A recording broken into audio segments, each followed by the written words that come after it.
Clairement. Qu'est-ce qui te touche? Qu'est-ce qui me touche? Bon, on en revient un peu à tes questions d'avant, c'est-à-dire que quand on touche à mes valeurs, donc là on va parler plutôt de me piquer. Quand on touche à mes valeurs, ça va me piquer. Clairement, je vais réagir directement. Après, me toucher ou m'impacter, etc., encore une fois, c'est l'entraide. La bienveillance, aider les personnes, etc. Tout ça, ce sont des actes, des choses qui me touchent et qui me font du bien. Donc moi-même, hein, quand un sourire ça coûte rien, mais quand je vois quelqu'un en face, je vais essayer de sourire parce que ça peut peut-être changer sa journée à elle. Ça peut peut-être faire, voilà. Et un petit quelque chose peut peut-être changer, pas la vie, mais en tout cas le moment d'une personne. Et on ne sait jamais ce que les personnes traversent en ce moment même, et donc voilà, j'essaye d'apporter en tout cas cette bonne humeur, cette joie. Je pense que tu m'as jamais vu faire la gueule depuis le temps qu'on se connaît, parce que tout va bien. Oui, il y a les expériences de la vie, mais tout va bien en fin de compte. Oui, les gens ont leur inner battle, comme certains peuvent dire. Tout à fait. Et on n'en a pas idée. Tout à fait, tout à fait. Ça, c'est... Alors justement, tu mentionnais la durée sur laquelle on se connaît. Je sais que tu as des vieux amis. Des amis de oui. très longue date. Oui. Qu'est-ce qu'ils pourraient dire de toi? Qu'est-ce qu'ils pourraient dire de moi? Je pense qu'ils m'ont vu évoluer. Évoluer aussi sur différentes choses. Maturité, expérience, mais aussi sur la positivité, je pense, et sur ces choses-là. Clairement, voilà, tout ce qui est mental, j'ai énormément évolué, notamment ces dernières années, et eux depuis qu'ils me connaissent, parce que voilà, mes anciens amis me connaissent depuis que j'ai 18 ans, j'en ai plus du double maintenant, et donc du coup, voilà, m'ont vu énormément évoluer, et je pense m'améliorer, mais c'est aussi grâce à eux. Parce qu'ils me donnent du feedback, etc. Et c'est ces différentes remarques, ces différentes choses sur des amis et sur des personnes à qui je tiens, qui me font grandir et qui me font évoluer au quotidien.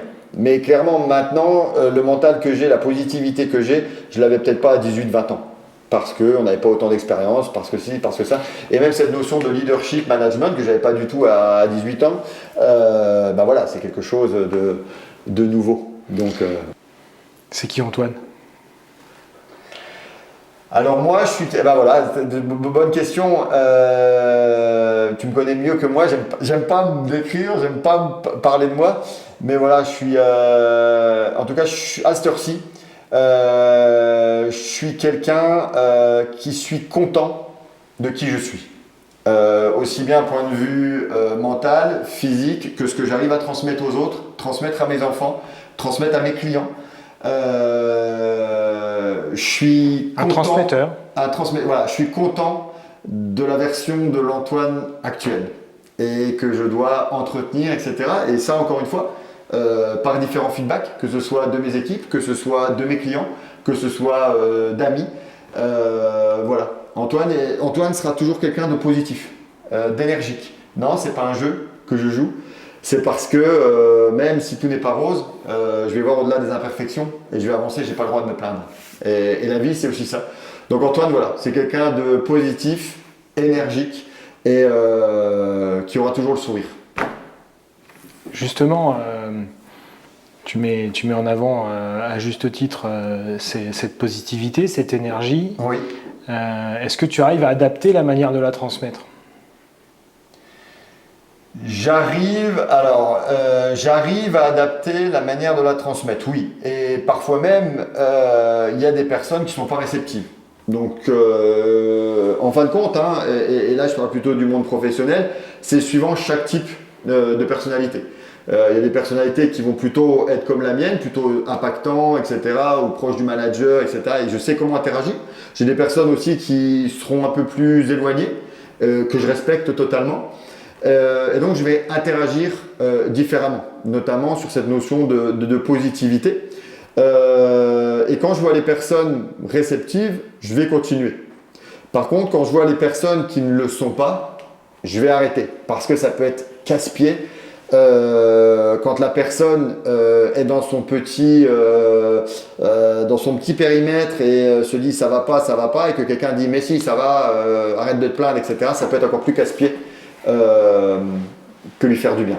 Donc j'arrive à adapter, mais voilà, mon but c'est de transmettre aussi que tout va bien parfois. Et c'est ça qui est difficile, hein, c'est de se rendre compte que tout va bien quand tout va bien. On va se rendre compte que tout va bien quand on a quelque chose qui ne va plus. Une maladie, etc. On se dit putain, on n'était pas si mal avant. Voilà. Le tout, c'est de se rendre compte que tout va bien quand on est en forme en fait. C'est ce que disait Confucius. Nous avons 2 vies. La deuxième commence quand on se rend compte qu'on n'en a qu'une. Vrai. Je propose de terminer là-dessus. Voilà, top. Merci beaucoup Olivier pour ce partage. Voilà, c'est tout pour cette minute motivation. À la semaine prochaine avec un nouvel invité. Bien.